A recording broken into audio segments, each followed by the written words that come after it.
บ่อยสูงค่ะบ่อยสูงพี่ๆน้องๆผู้ปันแห้งค่ะใส่หมอหอมกกอกค่ะมื้อนี้ก็เป็นวันที่23เดือนธันวาคมที่3ปี2025ในตอนรายการเฮาค่ะตอนในเดือนเอาพี่ๆน้องๆเฮาค่ะมาถ่อมด้วยข่าวเงาลายตั้งปอตอนแหลนลินว่าจังหนังไหนเนี่ยค่ะมื้อเหลียวในก็จ้อมหนังที่เฮาค่ะฮู้กันนั้นยาวค่ะเปิดตาเตเฮกังนำเพราะว่าถึงมาข้าวคือข้าวฝนหนังหือนำปอเตอำจางไหลเข้าท่วมเถียงนั่นเนี่ยเจ้าหน้าที่เขาเนี่ยก็เลยอบโอ้กันเสียวแล แต่ก่อสร้างเปิดตาเดเฮ็ดโฮแห่นำอยู่ยาวเฮ็ดจังไหนค่ะ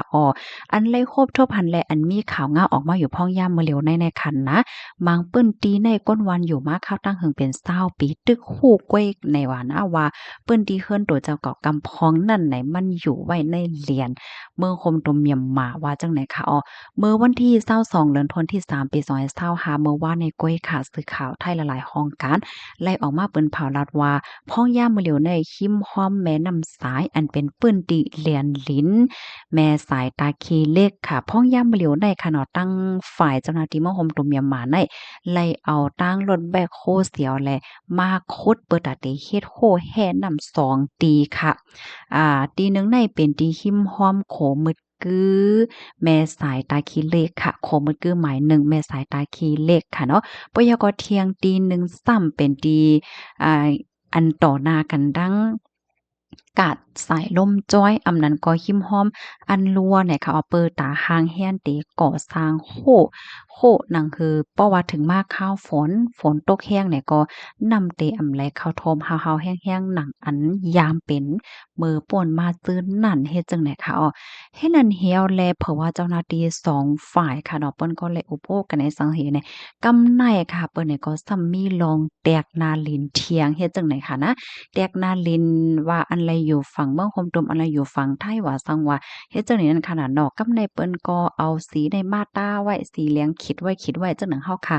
หันที่ในแคบหางในยาวเฮ็ดจังได๋คะให้มันบ่หันไหลแจ้งเลี้ยงว่าซังว่าจื้อในเฮ็ดให้นั้นขนาดเนาะเฮ็ดนั้นเสียวก็ครบทบหันว่า ดี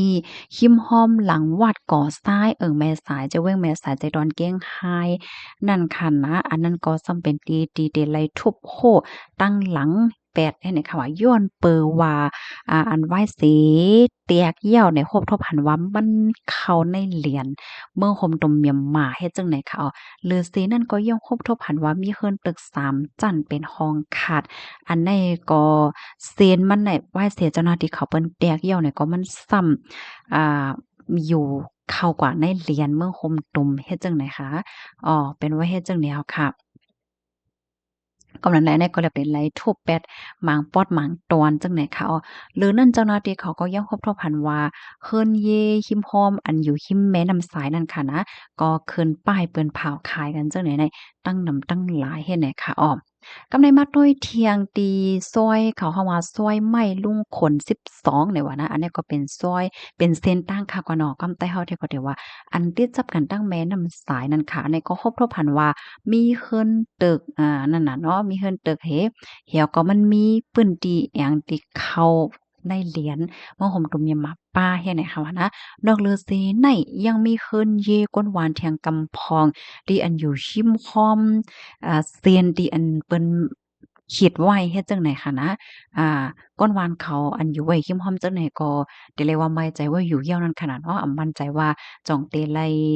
ถอยทวนหือเฮ็ดจั่งใดนั้นขนาดเนาะค่ะเฮ็ดนั้นเห็นแลไลตองไลถามก้นวานค่ะเนาะจึงฮ้องว่านาย3และนางเพ็ญค่ะเป็น2ก็พี่น้องค่ะ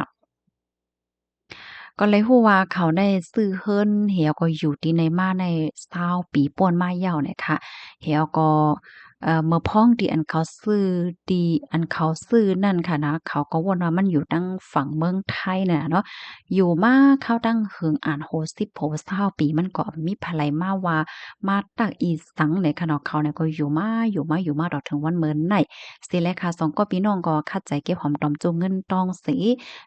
จอยกันเหี่ยวก็ก่อสร้างเฮิรนตึกเฮิรนตึก3จั่นในมาให้แหน่เนาะค่ะมื้อเหลียวได้ก็เขาก็เป็นอันตกใจและไม่ใจว่าอยู่เฮ็ดจั่งใดนั่นค่ะน่ะเนาะ เฮ็ดให้แล้วก็อันตั้งฝ่ายภูมิพลตั้งฝ่ายผู้สื่อข่าวเขาค่ะเนาะก็เลยกว่าต้องถามผู้ใหญ่ก้นโหลเจ้าหน้าที่ภูมิพลพรเขาเนี่ยก็ลาดว่าโครงสร้างเฮือนยีที่อันอยู่ติดจับฝั่งแม่น้ำสายที่อันเข้าในเหรียญเมืองห่มตมเมียนมาอันเข้าในเหรียญที่ตาขี้เหล็กตาขี้เหล็กค่ะเนาะเว้งตาขี้เหล็กอันต่อหน้ากันตั้งแม่สายนั่นอันตั้งหมดค่ะว่านะมีทั้งหมดเนี่ย6ตีนะคะเพราะว่ามันนับส่วนเป็นเฮิรนเนี่ยก็จะมีอยู่หมอก30เฮิรนจื้อไหนเห็นไหนบางเฮิรนใน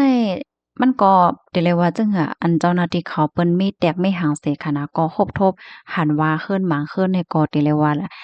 ข้ามเข้าในเหรียญเมืองคมตมในตั้งหลังบางเฮิรนในตั้งหลังบางเฮิรนก็ครึ่งหลังเฮ็ดจั่งใดเฮแลตั้งฝ่ายเจ้าหน้าที่เขาเนี่ยก็ไล่คิดเค้นอันสีเหลืองไว้จังไหนคะนะมื้อเหลียวอันเจ้าหน้าที่เขาแตกให้คิดไว้ในก็สิมีหมอก20หลังจังไหนค่ะและยังมีหมังตีหังแฮนตีเดเข้ากว่าแตกโดยให้มันบ่แตกเลี่ยงให้ในนั้นค่ะนะเนาะค่ะแล้วก็เปิดให้ก้นวานอันอยู่หิมห้อมฝั่งแม่สายเพราะไรรับรู้ว่าเฮิรนเย่ตัวเจ้าเก่าในอยู่ในปื้นตีไหลเต๊ะๆในพ่องยามเหลียวในเฮ็ดจังไหนคะอ๋อค่ะอันนี้ก็เป็นข่าวเงาค่ะเนาะเงาลายตั้งพอตอนแม่สายเฮ็ดจั่งใดค่ะเอามื้อเหลียวในตั้งฝ่ายผู้ใหญ่ก้นหลวงเขาก็ลาติก้นวานั่นค่ะน่ะเนาะว่าอันปื้นตีเจ้าเก่าอันเข้าป้านในเหรียญฝั่งเมืองคมตุมเนี่ยก็ให้ไว้ใจลีลาในค่ะเนาะกำไทยเขาว่าทำใจให้ทำใจเฮ็ดจั่งใดค่ะว่าเฮแลมื้อเหลียวในเงาลายมันส่ำได้เป็นจึงหือได้สืบเป็นจึงหือกว่าโหยโหยมันทำได้มาจึงหือจึงหาเที่ยง เฮ็ดให้ค่ะเนาะก้นวานอันอยู่เปิ้นตีจั่งใดเพราะว่าเฮิรนหมังหลังในป้าก็ตั้งหลังซ้ำเตเฮ็ดจึงหือเย้าหลาแหละจังไหนค่ะเนาะอันนี้ก็ตั้งฝ่ายผู้ใหญ่ก้นลงเขาเปิ้นก็ได้เก็บหอมตอมจู้ข้อมูลว่าเซ็นจือว่าสังว่าจั่งใดแหวก็ได้อุปโอ้กันสิหาลายตั้งแก่ลิดกว่าว่าจังไหนค่ะอ๋อค่ะข้อมูลอันใดค่ะเนาะค่ะนี่ก็ไล่เบิ่งอิงออกมาติห้องการข่าวไทยรัฐออกไว้นะคะมื้อเหลียวในสื่อข่าวไทยรัฐเสียมว่าสื่อข่าวละลายห้องการค่ะเนาะมาติโชนว่าจังได๋ค่ะเนาะก็ไล่ออกมาเปิ้นแพร่เสียงมดยาวนะคะเงาลายทางปะตอนแม่สายนะคะนะอันร้องในเฮาก็ไปด้วยกว่าแทงค่ะเนาะค่ะไล่หันข่าวยาวก็ค่ะก็ตกใจเหมือนกันค่ะนะมันนำติสิเป็นหือกว่าเนี่ยก็ไปด้วยเที่ยงค่ะ สื่อข่าว PPTV HD 36เนี่ยก็ออกไว้นะคะค่ะยินส้มนำค่ะย้อนให้พี่น้องค่ะอยู่ได้กินหวานเนี่ยก็รอดแพ้กันก็เสกำค่ะภายไลดีไปไลฟ์ฟอลโลว์ติดตามไว้ก็แค่ดอกฟอลโลว์ติดตามไว้เสกำค่ะเสแลก็ให้ตึกส่วนพี่น้องเฮาค่ะว่าการที่เฮาค่ะถ่อมขังเอาอยู่ตัดสินให้เป็นรองใหญ่ค่ะเนาะเสแลเพราะว่าเฮาค่ะได้ซื้อตีซื้อหังเสมว่าเนี่ยค่ะเนาะการที่เฮาค่ะ เลยเพียนด้วยข้อมูลมันสั่งละลายเมียวก็เตลีอยู่ในเนาะบ่ร้อนตอนหนึงก็แค่ปันตั้งใครใจจังหนังไหนค่ะพี่น้องค่ะหันถึงจังหือสังว่าพี่น้องค่ะในปื้นตีค่ะเนาะใครปันตั้งหันถึงและเพิ่มเติมข้อมูลไหนก็เพิ่มเติมมาเลยอยู่ค่ะยินโจมใหญ่นำค่ะเนาะหมอยทรงค่ะ